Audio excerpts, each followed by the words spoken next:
Para comenzar, yo seleccioné estos dos conjuntos.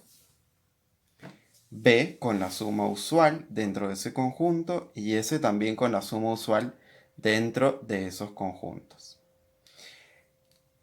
¿Quiénes forman parte del conjunto B? Todos los pares ordenados X y que pertenecen a los reales al cuadrado, tales que sus componentes son mayores o iguales que 0.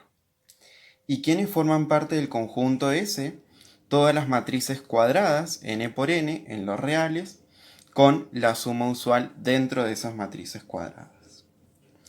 Lo que yo les he propuesto es la siguiente función, que tiene como dominio los reales al cuadrado, es decir, partimos de este conjunto, y que va hacia las matrices cuadradas n por n en los reales. Esa función la defino de la siguiente manera. Para cada par ordenado xy que pertenece a los R cuadrados, le hago corresponder una matriz n por n de la siguiente manera. El primer elemento de la primera fila es x, el último elemento de la primera fila es y, y el resto de los elementos de todas las demás filas, e inclusive dentro de la primera fila, son ceros.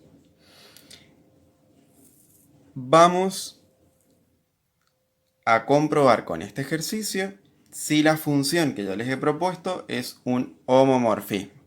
Es decir, que tenemos que probar que la imagen de la composición de dos elementos del primer conjunto con su operación debe ser igual a la composición de las imágenes con la segunda operación, es decir, la suma usual en las matrices cuadradas de n por n. Vamos a comenzar con la demostración. Yo para eso les he propuesto dos vectores que pertenecen a los reales al cuadrado con sus componentes mayores o iguales que 0, donde U es el par ordenado xy, B es el par ordenado x' e y'. Cabe aclarar que U, B pertenecen a este primer conjunto.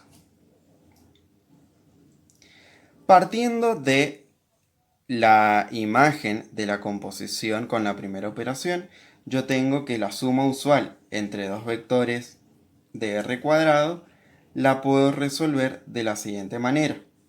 X más x' e y más y'. Y tengo un nuevo vector en R cuadrado. A partir de allí yo voy a aplicar la segunda función. Perdón, la función que yo les definí.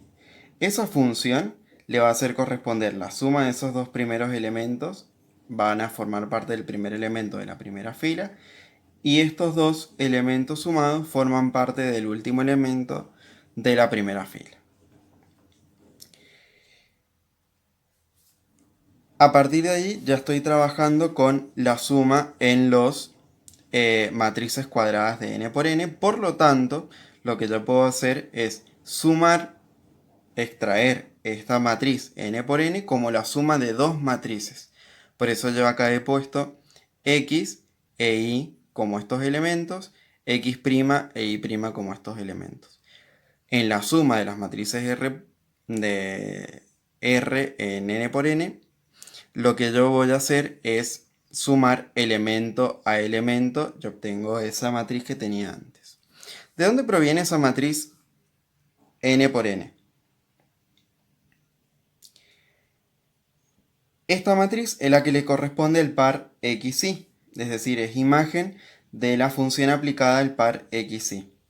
Esta otra matriz es la función aplicada al segundo par ordenado x' e y'.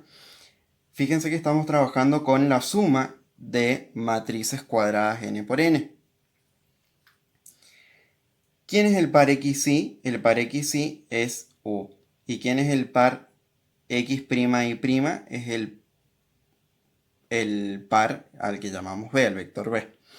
Por lo tanto, como partimos de la función que proviene de la composición de los dos elementos del primer conjunto, hemos llegado a la composición de las imágenes con la segunda operación del segundo conjunto.